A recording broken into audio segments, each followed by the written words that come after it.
नमस्कार दोस्तों, मैं पवन शर्मा अभिज्ञान के यूट्यूब चैनल पर आपका स्वागत करता हूं, अभिनंदन करता हूं। दोस्तों, आज अपन जो कंप्यूटर के पटवार के राजस्थान में जितने भी क्वेश्चंस आए हुए हैं उनकी चर्चा करेंगे। सबसे पहले 2016 में पिछली बार जो भी क्वेश्चंस आए हुए थे उनकी चर्चा करने जा रहे हैं। तो उनमें से जो सबसे पहला जो क्वेश्चन है वो आपके सामने है। देखिए दोस्तों, इस तरह के क्वेश्चंस क्या है, थ्योरेटिकल में दिखने में बहुत बड़े बड़े होते हैं, लेकिन इनका आंसर आप इनको अच्छे से समझने के बाद में ही देना चाहिए। क्या करा है, वह साधन जिससे इंटरनेट के द्वारा, तो सबसे पहले आपको देखना है कि कौन सा शब्द काम में लिया गया है। इंटरनेट के द्वारा दूसरे कंप्यूटर्स के बीच डेटा एवं फाइल्स का स्थानांतरण किया जाता है। तो सबसे पहले तो स्थानांतरण की बात कर रहा है, और किसके ऊपर बात कर रहा है, इंटरनेट के ऊपर। तो देखिए दोस्तों, इंटरनेट पे स्थानांतरण जब होता है डेटा का, तो दो तरीके से आप कर सकते हैं। एक तो आप कर सकते हैं वायर के थ्रू, और एक हो जाता है वायरलेस।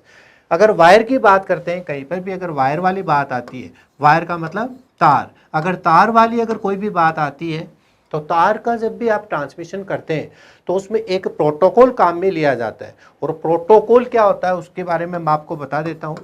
देखिए, उसका नाम होता है प्रोटोकॉल। देखिए, प्रोटोकॉल का मतलब है कि इंटरनेट पे कोई भी डेटा अगर आप सेंड कर रहे हो, किसी फाइल को सेंड कर रहे हो, तो कोई ना कोई रूल्स और रेगुलेशंस से आपको फॉलो करने होते हैं। तो वही रूल्स और रेगुलेशंस आपके क्या कहलाते हैं, प्रोटोकॉल कहलाते हैं। और एक जो वायर्ड के थ्रू जो प्रोटोकॉल काम में आता है वो आता है टीसीपी। और टीसीपी का पूरा नाम क्या होता है, transmission control protocol. Transmission control protocol. तो ट्रांसमिशन कंट्रोल, इससे नाम से ही आप समझ गए होंगे कि इसमें क्या काम होने वाला है और क्या नहीं होने वाला है। तो ट्रांसमिशन कंट्रोल प्रोटोकॉल क्या करता है, कोई भी डेटा का जब ट्रांसमिशन होता है, ट्रांसमिशन का मतलब एक जगह से दूसरी जगह आता है, वो जब जाता है तो उस पर कंट्रोल का काम कौन सा प्रोटोकॉल का होता है, टीसीपी का। इसका पूरा नाम भी आपसे पूछ सकते हैं, तो इसको पूरे नाम के रूप में जाना जाता है टीसीपी आईपी। तो टीसीपी आईपी का मतलब हो गया इंटरनेट प्रोटोकॉल। तो ये इंटरनेट प्रोटोकॉल, तो ट्रांसमिशन कंट्रोल प्रोटोकॉल एक ऐसा प्रोटोकॉल है जो आपके वायर्ड वाले ट्रांसमिशन में हमेशा आपके काम में आता है। अब देखिए दोस्तों, अब आंसर तो आप अपने आप दे ही सकते हैं। इसका मतलब कौन सा प्रोटोकॉल काम में आया है इसमें, टीसीपी। अब देखिए, आप सोच रहे होंगे किसी एफपीटी क्यों नहीं आया, क्योंकि एफपीटी क्या होता है, फाइल ट्रांसफर होता है, file transfer protocol, TRANSFER। File transfer protocol में क्या होगा दोस्तों, फाइल ट्रांसफर प्रोटोकॉल उस समय आपको आंसर लगाना है जब उसमें क्या नहीं दे रखा हो, टीसीपी आंसर में नहीं दिया हो। क्योंकि टीसीपी एक बड़ा प्रोटोकॉल है और उसके अंतर्गत ही क्या आ जाता है, आपके टीसीपी आ जाता है, एफपीटी आ जाता है। तो टीसीपी आईपी बड़ा प्रोटोकॉल हो गया। जैसे वायरलेस आता है, तो वायरलेस में जैसे यूडीपी काम में आता है, उसी तरीके से तार वाले में जो प्रोटोकॉल काम में आता है वो कौन सा होता है, टीसीपी। और टीसीपी के अंतर्गत फाइल्स को ट्रांसफर करने के लिए जो उपयोगी भूमिका निभाता है वो कौन सा होता है, एफपीटी। तो दोनों आए, इसलिए आपको किस पर टिक लगाना है, टीसीपी पर। तो इनको आपको अच्छे से समझना है कि ट्रांसमिशन इंटरनेट के माध्यम से हो रहा है, तो इसका मतलब टीसीपी काम में लिया जा रहा है। ये क्वेश्चन ऐसे पूछ सकता है, टीसीपी काम में आ रहा है तो ट्रांसमिशन कौन सा है, वायर्ड वाला है या वायरलेस है। तो आप समझ गए, टीसीपी आ रहा है इसका मतलब वायर वाला है, और यूडीपी आ जाता है इसका मतलब वायरलेस है। नेक्स्ट क्वेश्चन देखिए दोस्तों, कीबोर्ड किस तरह का एक यंत्र है, the keyboard is kind of device. तो इसके डिवाइस के बारे में पूछा है, कीबोर्ड किस तरह का डिवाइस है। बहुत नॉर्मल सा क्वेश्चन है, ज़्यादातर आप लोगों का सही होता है। तो आपने कीबोर्ड अच्छे से देखा हुआ है। कीबोर्ड को दूसरे किस नाम से जानते हैं, टाइपराइटर के नाम से भी जानते हैं। तो टाइपराइटर के बारे में क्वेश्चन पूछ सकते हैं कि टाइपराइटर की तरह काम करता है, या इसको एक क्वेश्चन ऐसे भी आया हुआ है कि QWERTY, QWERTY किससे संबंधित है। तो ये भी किससे संबंधित है, कीबोर्ड से ही संबंधित है। ठीक है, तो कीबोर्ड आपसे अगर ये पूछ लें कि सबसे महत्वपूर्ण और उपयोगी इनपुट डिवाइस कौन सी है, तो सबसे पहले तो डिवाइस कौन सी है, ये इनपुट डिवाइस है। और इसी में अगर आपसे ये वाला क्वेश्चन और पूछ ले कि सबसे महत्वपूर्ण कौन सी डिवाइस है, अगर सबसे महत्वपूर्ण का अगर आपसे क्वेश्चन पूछा जाता है, तो सबसे महत्वपूर्ण या आप कह सकते हो इंपॉर्टेंट जो इनपुट डिवाइस है वो भी कौन सी है, आपकी कीबोर्ड है। कीबोर्ड से आप जो भी डेटा एंटर करते हैं, चाहे इसमें कोई सी भी डेटा हो, वो आपके कंप्यूटर में जाके प्रोसेस होगा, और प्रोसेस होने के बाद में आपको उसका आउटपुट मिलता है। ठीक है, तो ये आपके बहुत नॉर्मल सा क्वेश्चन है। तो कीबोर्ड के बारे में आपने अच्छे से पढ़ रखा होगा। तो ये देख रहे हैं वर्ड प्रोसेसिंग एक प्रोसेसिंग का काम करता है जो आपके वर्ड है। ठीक, नेक्स्ट क्वेश्चन की तरफ चलते हैं दोस्तों। आप अपने हैंडआउट में हेडर और फुटर जोड़ने के लिए, हैंडआउट में क्या जोड़ना आपको, हेडर और फुटर जोड़ने के लिए किसका उपयोग करेंगे। तो सबसे पहले तो आपको किसका नॉलेज होना चाहिए, हैंडआउट का। देखिए दोस्तों, पावर पॉइंट पे जब आप काम करते हैं तो उसमें एक हैंडआउट मास्टर बनता है। ठीक है, एक मास्टर पेज बनता है, एक नोट पेज बनता है और एक हैंडआउट मास्टर बनता है। तो हैंडआउट मास्टर में क्या होता है कि इस तरीके से मान लीजिए आपने ये पेज बनाया और इसके सबसे ऊपर जो भी लिखा जाता है वो आपके क्या कहलाता है, हेडर कहलाता है। और इसके जो सबसे नीचे जो लिखा जाएगा वो आपके क्या कहलाता है, फुटर कहलाता है। अब आपके क्या क्वेश्चन पूछ रहा है ये कि ये हेडर और फुटर जोड़ने के लिए किसका उपयोग होगा। तो देखिए, आप हैंडआउट मास्टर में अगर जोड़ना चाह रहे हैं, ठीक है, मास्टर का मतलब है कि अगर आपने यहाँ पे कोई भी हैंडआउट लिख दिया, यहाँ पे कोई भी अगर चीज़ लिख दी तो अन्य सभी पेजेज में वो ऑटोमेटिकली आ जाएगा। अगर आपने 20 स्लाइड बनाई तो 20 में आपके हेडर इसी किस तरीके से आ जाएगा। तो अगर हैंडआउट बना रहे हैं और वो सब में ही अगर प्रदर्शित होगा तो आपको क्या बनाना पड़ेगा, हैंडआउट मास्टर। क्योंकि मास्टर पेज जब बना लेंगे तो अन्य सभी पेजेज में उसका इफेक्ट आपको ऑटोमेटिकली दिखाई देगा। तो अब आपको देखना है कि हैंडआउट को जोड़ने के लिए आपको क्या बनाना पड़ेगा, हैंडआउट मास्टर। क्योंकि मास्टर पेज अगर आपने बना लिया तो अन्य सभी प्रकार के पेज ऑटोमेटिकली मास्टर पेज के प्रकार के ही बनते हैं। ठीक है, नेक्स्ट क्वेश्चन देखिए दोस्तों, इसमें कस्टम एनिमेशन टास्क पैन का कौन सा विकल्प आपको प्रीसेट अथवा कस्टम घूर्णन पथ मासन पथ लागू करने की अनुमति प्रदान करता है। ये थोड़ी सी लैंग्वेज इस तरीके से है, इसलिए थोड़ा सा इंग्लिश में भी लिखा हुआ है, तो इंग्लिश में आप अच्छे से समझ जाएंगे। कस्टम एनिमेशन की बात कर रहा है वो। देखिए, कस्टम एनिमेशन क्या होता है। तो सबसे पहले तो आपको क्या देखना पड़ेगा कि एनिमेशन क्या होता है। देखिए दोस्तों, एनिमेशन का मतलब क्या होता है, अगर मान लीजिए कोई भी आपका डेटा है, अगर उसमें आपने मूविंग इफेक्ट दिखाना है, क्या दिखाना है आपने उसमें, मूविंग इफेक्ट दिखाना है कि किस प्रकार से वो आपका डेटा दिखाई देगा। अगर आपको उसमें मूविंग इफेक्ट से दिखाना है, चलता फिरता दिखाना है, घूमता फिरता दिखाना है, तो वो आपकी चीज़ क्या कहलाती है, एनिमेशन कहलाता है। एनिमेटेड डेटा स्थिर नहीं होता। जैसे कई बार आपने देखा होगा टीवी में एक नीचे लाइन चलती रहती है, ठीक है, कि पटवार की विज्ञप्ति जल्दी आने वाली है, फिर चली गई, फॉर्म जल्दी से भर दीजिए, लास्ट डेट आने वाली है, फिर चली गई, तो आप उसको देखते रहते हैं। तो इस तरीके से मूविंग इफेक्ट जो चीज़ें होती हैं वो वाली आपकी चीज़ क्या कहलाती है, एनिमेशन। अब इसमें बात क्या कर रहा है, कस्टम एनिमेशन टास्क पैन की बात कर रहा है। तो कस्टम का मतलब क्या होता है कि कोई भी एनिमेशन आपके पास पहले से है और उस पहले से जो एनिमेशन है अगर उसमें आप कोई और एनिमेशन डालना चाहते हैं तो वो चीज़ पूछ रहा है क्या कहलाएगा, कि एक एनिमेशन तो है उसमें आप अपना एनिमेशन, कस्टम का मतलब अलग से आप कोई और एनिमेशन उसमें डालना चाहते हैं। जैसे मान लीजिए पिक्चर आप देखते हैं मूवी में, तो इंटरवल जब लिखा हुआ आता है तो इंटरवल नीचे से धीरे धीरे आ रहा है तो और बीच में आके रुक जाता है। जब वो नीचे से धीरे धीरे आ रहा है वो कहलाता है एनिमेशन, और आके रुक जाता है इसका मतलब एनिमेटेड हो गया। अब उसमें कस्टम क्या कर सकते हो आप, कस्टम का मतलब नीचे से तो आ रहा है वो तो एनिमेशन हो गया, और उसको आपने हिलता हुआ और लेके आ गए कि वो हिलता डुलता हुआ आ रहा है, तो वो आपके क्या कहलाएगा, कस्टम एनिमेशन। एनिमेशन में कोई और इफेक्ट डालना। तो अब अगर एनिमेशन में कोई और इफेक्ट डालते हो तो उसमें आपने वो उस चीज़ को क्या किया, ऐड किया, तो इसका मतलब अपने आप क्या आ जाएगा, ऐड इफेक्ट। कोई ना कोई नया इफेक्ट आपने उसमें क्या किया है, ऐड किया है, तो ऐड करने से उसका नाम क्या पड़ जाएगा, ऐड इफेक्ट। तो कोई ना कोई नया इफेक्ट जोड़ना ऐड इफेक्ट कहलाता है। नेक्स्ट क्वेश्चन देखिए दोस्तों, ये slide show option available in the presenter including all of the following except. अब एक्सेप्ट का मतलब उसको छोड़ना है, और इसमें कौन कौन सी चीज़ इसमें होती है। तो स्लाइड शो जब आप करते हो तो इसमें कौन कौन सी चीज़ें आप उसमें डाल सकते हो, क्वेश्चन ये है। तो स्लाइड शो करते समय कौन कौन सी चीज़ें आप उसमें समाहित कर सकते हो, इंक्लूड कर सकते हो, सिर्फ एक को छोड़कर। तो छोड़ने वाली जो चीज़ है उस चीज़ के बारे में आपको पूछा गया है। तो देखिए दोस्तों, जैसे मान लीजिए आपने एक स्लाइड बना ली, अब इस स्लाइड को आप शो करते हैं, ठीक है, शो करेंगे तो आपके स्क्रीन पे प्रदर्शित होगी। अब इसमें आप कौन कौन सी चीज़ दे सकते हैं, इसमें आप स्पीकर नोट डाल सकते हैं, ठीक है, स्पीकर नोट का मतलब कोई भी आवाज़ अगर है तो वो आप इसमें इंक्लूड कर सकते हैं। इसमें मीटिंग रिमाइंडर का कमांड भी दे सकते हैं कि इतनी बजे आपकी मीटिंग होगी और उसमें आपका क्लॉक चलती रहेगी, तो उसको आपका पता चलता रहेगा कि इतनी बजे ये वाला काम होने वाला है। ठीक है, इसमें नेविगेशन कमांड भी डाल सकते हैं। नेविगेशन का मतलब क्या होता है, स्लाइड्स को आगे पीछे करने वाली चीज़ भी आप इसमें डाल सकते हैं, नेविगेट करना या आगे पीछे हो जाना। ठीक, ये सारी चीज़ें तो आप इसमें कर सकते हैं, लेकिन इसमें क्या नहीं कर सकते आप, ट्रांजिशन कमांड इसमें आप नहीं डाल सकते। ट्रांजिशन का मतलब क्या है कि ये स्लाइड जो है ये आपके किस हिसाब से स्टार्ट होगी, किस तरह से चलेगी, इसकी स्पीड कितनी होगी, 2 स्लाइड्स के मध्य अंतराल कितना होगा, ये आपके पहले ही करने का काम है।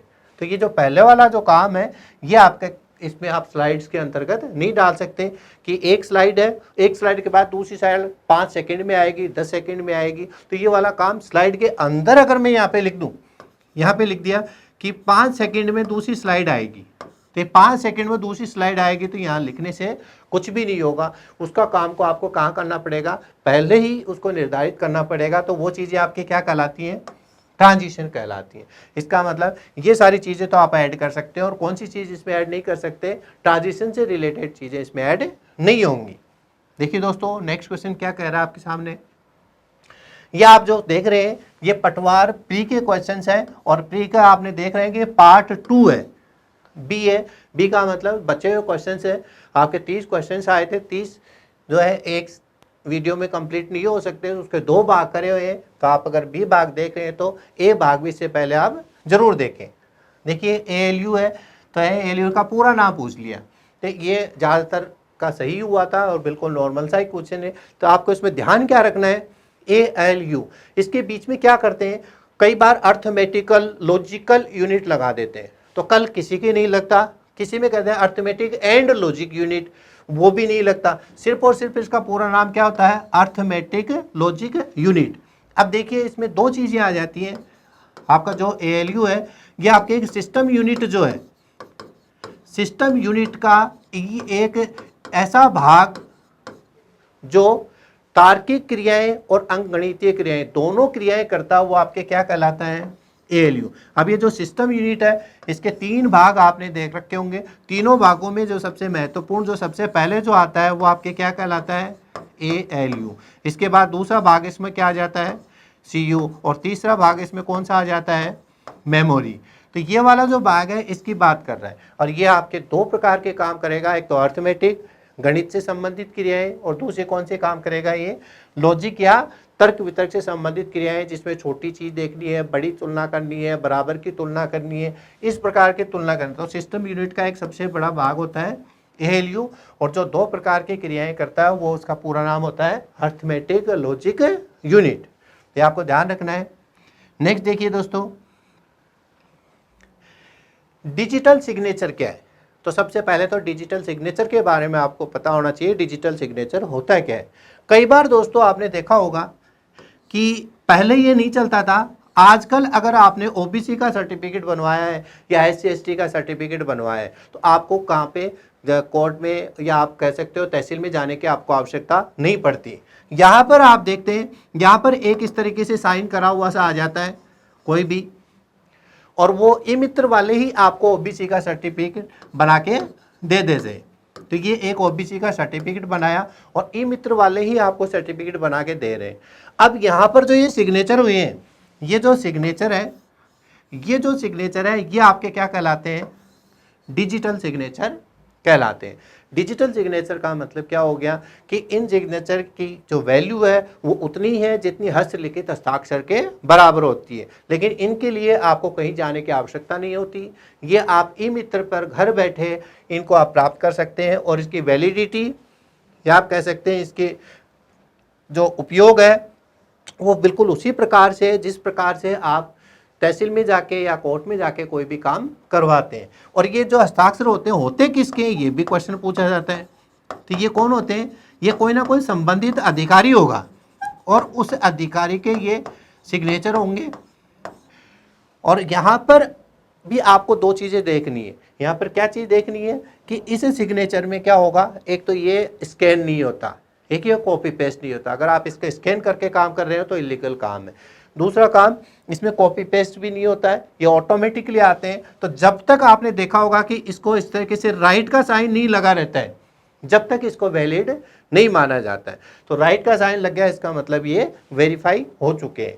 तो ये एक स्कैन करे हुए सिग्नेचर नहीं होते, इसलिए मतलब तो क्या हो गया, ये इसका ऑप्शन नहीं होगा। ठीक है।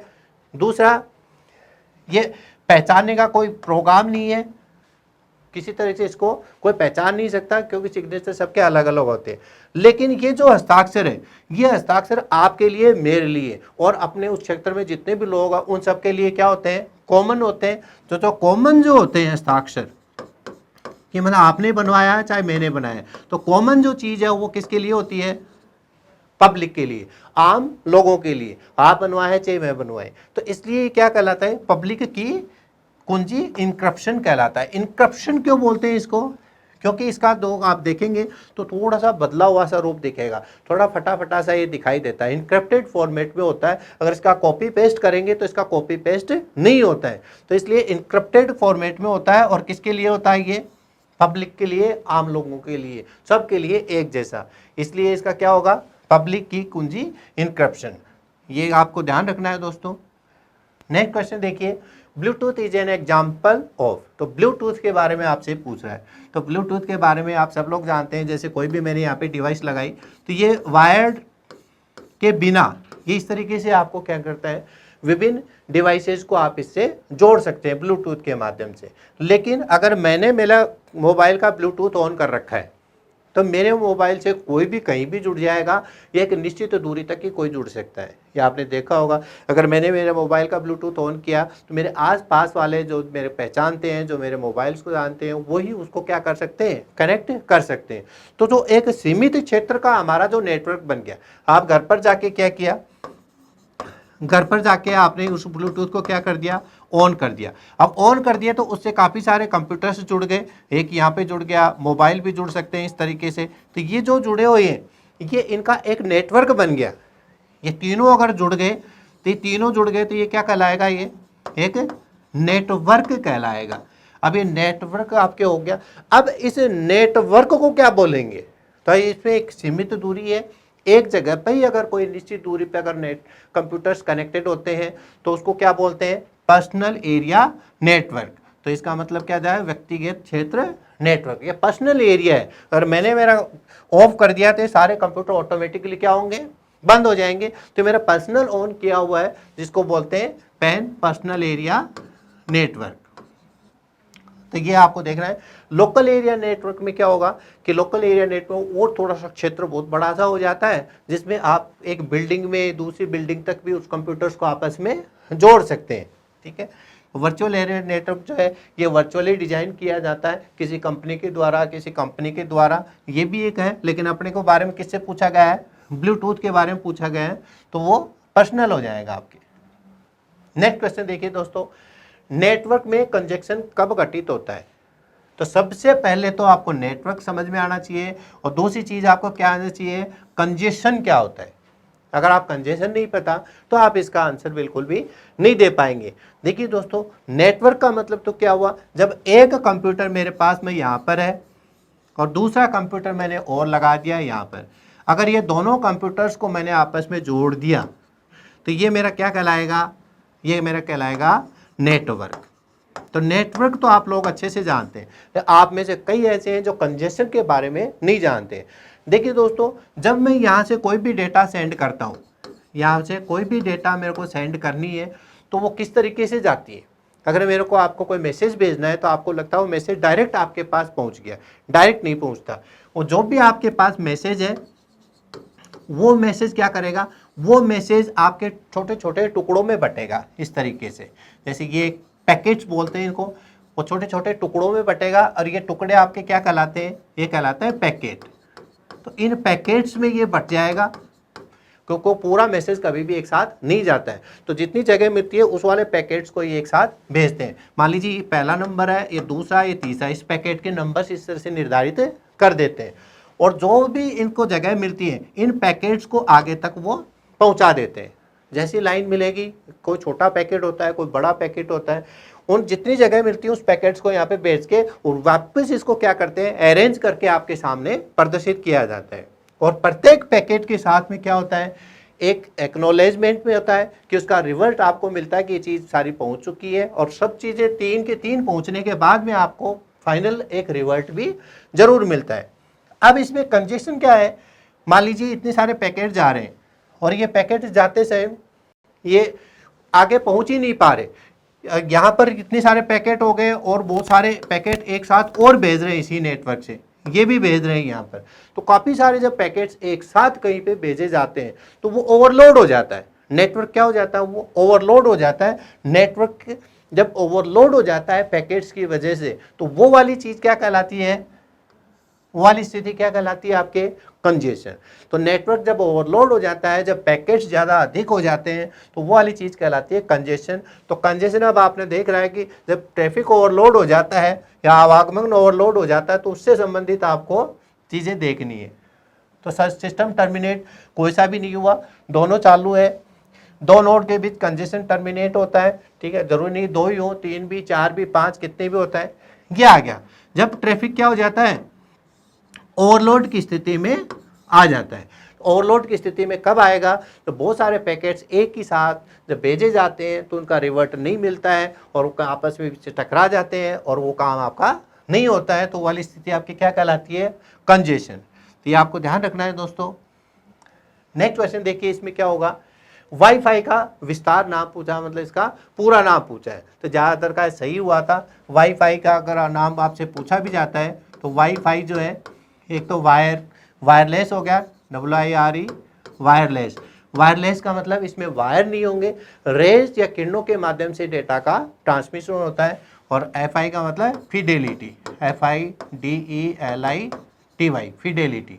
तो ये वायरलेस एक ऐसा कम्युनिकेशन है जिससे बिना तार के आप किसी भी दूसरी चीज़ों को जोड़ सकते हैं। जैसे अभी एग्जांपल आया था ब्लूटूथ का, तो ब्लूटूथ क्या है, एक वाईफाई का एग्जांपल है। इंफ्रारेड पहले चलता था ब्लूटूथ से। तो ये सारी चीज़ें अगर आप डेटा को ट्रांसमिशन करते हो तो इसका पूरा नाम पूछा है, तो पूरा नाम तो इसमें वायरलेस फिडेलिटी यहाँ पे दे रखा है। तो ये आपको देखना है कि इसमें जैसे वाईफाई पे आपसे पूछ सकते हैं कौन से प्रोटोकॉल का उपयोग होता है, ठीक है, कितनी दूरी के लिए होता है, तो UTP प्रोटोकॉल का उपयोग होता है, उसके फ्रिक्वेंसी के निर्धारण पे इसकी दूरी निर्धारित की जाती है। नेक्स्ट क्वेश्चन देखिए दोस्तों, IT act was amended in India, कि इसमें अमेंडमेंट कब हुआ, सूचना तकनीकी अधिनियम। तो देखिए दोस्तों, एक IT एक्ट है, इस IT एक्ट के बारे में कई बार आपसे पूछा जाता है। एक्ट का मतलब कोई अधिनियम है, ये भारतीय संसद द्वारा बनाया गया एक अधिनियम है। ये इंफॉर्मेशन टेक्नोलॉजी से रिलेटेड है। इंफॉर्मेशन टेक्नोलॉजी का मतलब क्या हुआ कि इसमें अगर आप इंटरनेट के माध्यम से कोई भी अगर अपराध करते हैं, उसका जो है आपको जो सज़ा मिलेगी वो कौन से एक्ट के अंतर्गत मिलेगी, IT एक्ट के अंतर्गत। जैसे आप इंटरनेट पे बैठ के कोई साइबर अपराध करते हैं, ठीक, कोई भी साइबर अपराध किया तो वो आपके IT एक्ट के अंतर्गत आती है। इसमें इंटरनेट का उपयोग होगा और कंप्यूटर या मोबाइल के द्वारा अगर आप कोई भी अपराध करते हैं, किसी को गाली गलौज कर दिया, किसी की वेबसाइट को हैक कर लिया, ठीक है, या किसी की मान हानि पहुंचा दिया, या फिर कोई और ऐसा काम कर दिया, किसी से इंटरनेट के द्वारा फ्रॉड कर दिया, किसी से पैसे ले लिए, ऐसा कुछ भी अगर कोई काम कर रहे हो जिसमें इंटरनेट का उपयोग हुआ है तो वो आपके किस में आता है, IT एक्ट के अंतर्गत आता है।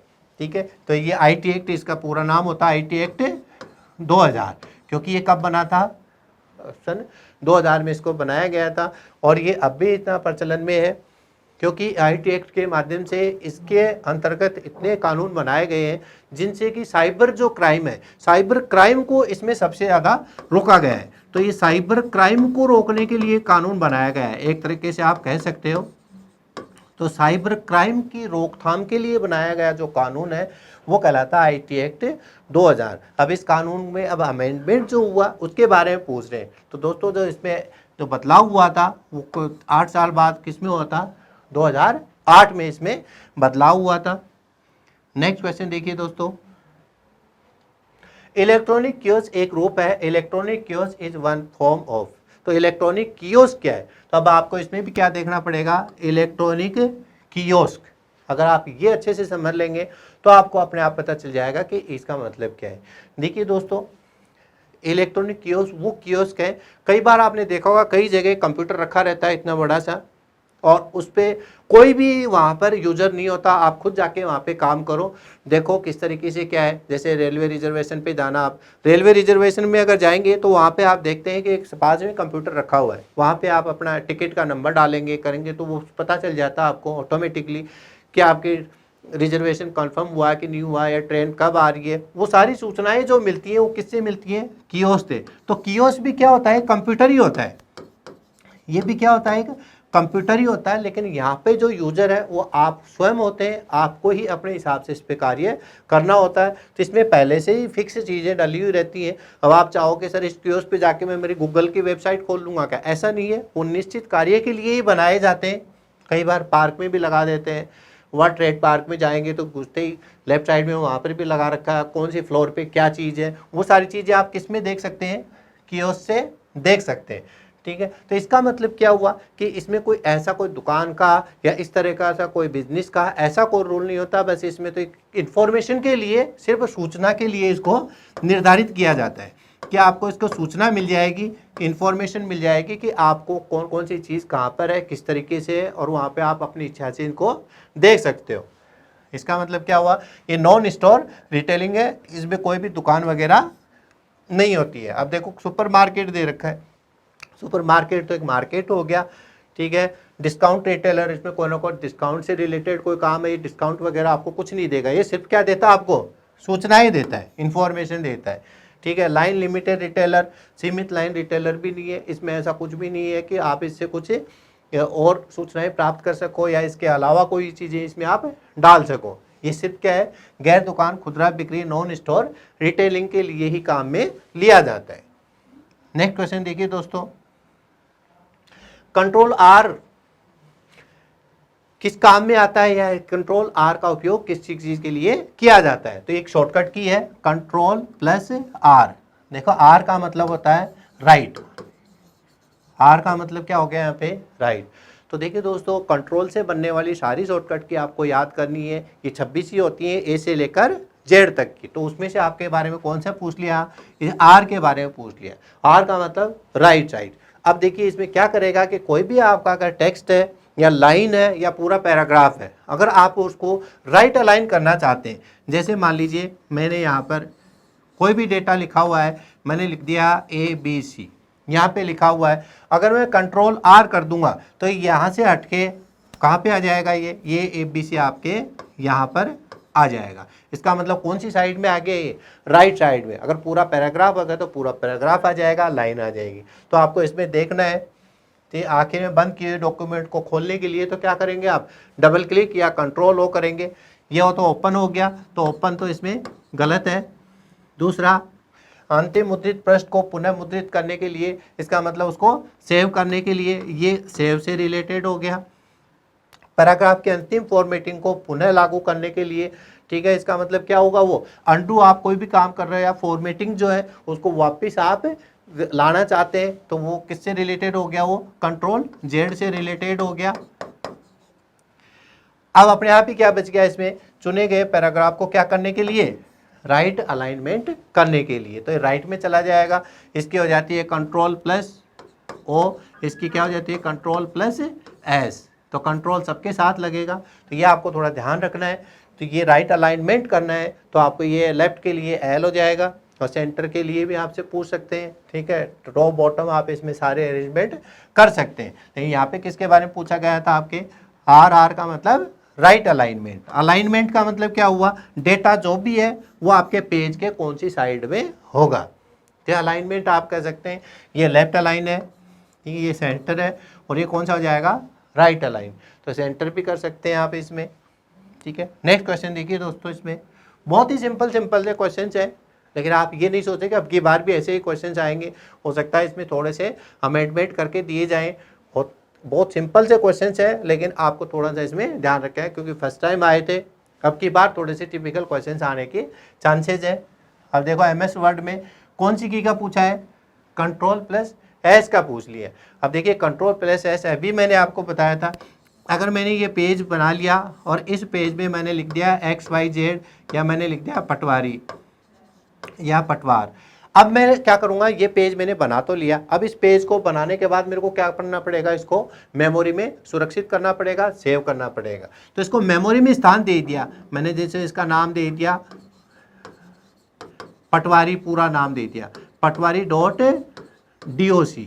अगर मैं इसको doc या docx के नाम से अगर मैं इसको सेव करता हूं तो ये वाली चीज़ मेरी इस नाम से चली गई और ये वाली चीज़ मेरी क्या कहलाएगी, मैंने मेमोरी में क्या कर दिया, इसको सेव कर दिया, स्थान दे दिया, तो मेमोरी में अब चली जाएगी। अब जब आप इसको दोबारा यूज में लेना चाहते हैं तो आप इसके दोबारा भी यूज में ले सकते हैं। इससे पीछे वाले में सेव और सेव एज दोनों का ही आपके क्वेश्चन आया था, तो सेव एज से रिलेटेड वापस बता देता हूँ। ठीक है, इसको अगर वापस ऑन करके अगर मैं इसमें XYZ और इसमें ABC और लिखना चाहता हूँ तो ABC और लिखता हूँ तो वो पूछ सकते हैं कि इसके कंटेंट में बदलाव करना क्या कहलाता है। ये पूरा का पूरा इसका क्या कहलाता है, डेटा कहलाता है, या आप कह सकते हो इसका कंटेंट कहलाता है। तो ये जो मैंने लिखा ये भी आपके क्या कहलाएगा, सेव ही कहलाएगा। लेकिन इसको नाम अगर परिवर्तित करना है, इसका नाम बदलना है, तो नाम बदलने के लिए आपको क्या करना पड़ेगा, वो सेव होगा या सेव एज होगा, इन दोनों में अंतर हो जाता है। तो नाम बदलना है तो फिर आपको क्या करना पड़ेगा, इसको सेव एज करना पड़ेगा, या इसका स्थान परिवर्तन करना है कि मेरे को तो पटवारी नहीं, यहाँ पे ग्राम सेवक चाहिए या पटवारी चाहिए, तो इसकी दूसरी कॉपी अगर आपको बनानी है तो भी आपको क्या करना पड़ेगा, सेव एज। तो दोस्तों दोनों में याद रखना, सेव एज और सेव दोनों में अंतर है। लेकिन आपके क्वेश्चन किसका आया है, कंट्रोल प्लस एस का आया है। तो कंट्रोल प्लस एस का मतलब मेमोरी में उसको एक स्थान दे देना, मेमोरी में इसको सुरक्षित कर देना। तो उससे रिलेटेड क्या है, सिनेरियो कुछ नहीं होता, साइज इसमें कोई निर्धारित नहीं होती है। सेव करने के लिए साफ साफ ही लिख रखा है, सेव का मतलब मेमोरी में स्थान देना या सुरक्षित करने के लिए इसका उपयोग होता है। और स्पेलिंग की जांच करने के लिए आपको पता ही है दोस्तों, F7 की शॉर्टकट की का उपयोग होता है। इससे आप स्पेलिंग और ग्रामर दोनों की तरह की शॉर्टकट की लिख के या उसमें कोई भी अगर मिस्टेक होती है तो उसको सुधार सकते हो। तो इसमें आंसर हो जाएगा सेव करने के लिए। नेक्स्ट क्वेश्चन देखिए दोस्तों, निम्न में से कौन आपके प्रेजेंटेशन की मुद्रित प्रतिलिपि उपलब्ध करवाता है। मुद्रित का मतलब कौन सा हो गया, प्रिंटेड कॉपी। तो प्रिंटेड कॉपी इसमें से कौन प्रोवाइड करवाता है, इससे रिलेटेड आपका क्वेश्चन है, और वो भी किसमें, प्रेजेंटेशन में। तो सबसे पहले तो दोस्तों आपको क्वेश्चन अच्छे से समझना है कि प्रेजेंटेशन की बात कर रहा है, इसका मतलब ये क्वेश्चन कहाँ से आया है। तो देखिए प्रेजेंटेशन की बात कर रहा है, इसका मतलब ये क्वेश्चन आपके कहाँ से आया है, पावर पॉइंट में से आया है। तो पावर पॉइंट में से तो क्वेश्चन बना है। दूसरी बात, प्रिंटेड कॉपी प्रोवाइड करा रहा है। तो प्रिंटेड कॉपी का मतलब क्या हो गया कि अगर मान लीजिए पावर पॉइंट से कोई भी स्लाइड्स आप चला रहे हैं और आप कहीं हॉल में बैठे हुए हैं, तो अगर उनको आप प्रिंटेड कॉपी अगर उनको देना चाहते हो, जैसे मैं यहाँ पे आपके सामने पढ़ा रहा हूँ, इसी चीज़ का अगर आपके हाथ में एक हार्ड कॉपी और दे रखी है कि ये देखिए आपके सामने, तो 15 के 15 क्वेश्चंस आपको मैंने हाथ में और दे दिए, उनका प्रिंटेड कॉपी दे दिया। प्रिंटेड कॉपी का मतलब क्या हो गया, उसमें उसकी हार्ड कॉपी दे दी। तो हार्ड कॉपी अगर मैंने इसकी दे दी है तो वो आपके कहलाते हैं प्रिंटेड कॉपी, जो आपके हाथ में होती है। और आप अगर मेरे सामने बैठे हुए हो और मैं इसको प्रेजेंट कर रहा हूं तो आप लोग क्या कहलाएंगे, उससे रिलेटेड ये क्वेश्चन आपसे पूछा गया है। तो मैं तो प्रेजेंट करने वाला प्रेजेंटर हो गया और आप मेरी बातें सुन रहे हो, ध्यान से पढ़ रहे हो, तो आप क्या कहलाएंगे, ऑडियंस कहलाएंगे। तो ऑडियंस से रिलेटेड देखिए, ऑडियंस हैंड आउट। अब हैंड आउट क्यों आया, क्योंकि हैंड आउट इसका मतलब जो मैंने आपको आउटपुट दिया है वो कहाँ पे दिया है, आपके हाथों में दिया है, जिससे कि आप उसको अच्छे से देख सकें, समझ सकें। तो ये ऑडियंस हैंड आउट होता है जो आपको प्रोवाइड करवाया जाता है किसी भी प्रेजेंटेशन को और अधिक आकर्षक या उत्साहित बनाने के लिए या उसको इफेक्टिव बनाने के लिए। तो देखिए दोस्तों, ये आपने देखा कि ये पार्ट बी था, पार्ट ए। तो टोटल आपके इसमें 30 क्वेश्चंस आए थे। 30 क्वेश्चंस में से 15 आपने फर्स्ट वाले पार्ट में लिए और 15 ही आपके सेकंड वाले पार्ट में लिए। ठीक है दोस्तों, इसी तरह से आपके जितने भी क्वेश्चंस आपके आए हुए हैं पटवार में, सबके यहाँ पे चर्चा करेंगे। दोस्तों यदि आपको ये हमारे क्वेश्चंस का सॉल्यूशन बहुत अच्छा लग रहा है तो आप नीचे दिए गए डिस्क्रिप्शन बॉक्स में अभिज्ञान ऑनलाइन के टेलीग्राम चैनल पर क्लिक करके इसकी हार्ड कॉपी भी प्राप्त कर सकते हैं।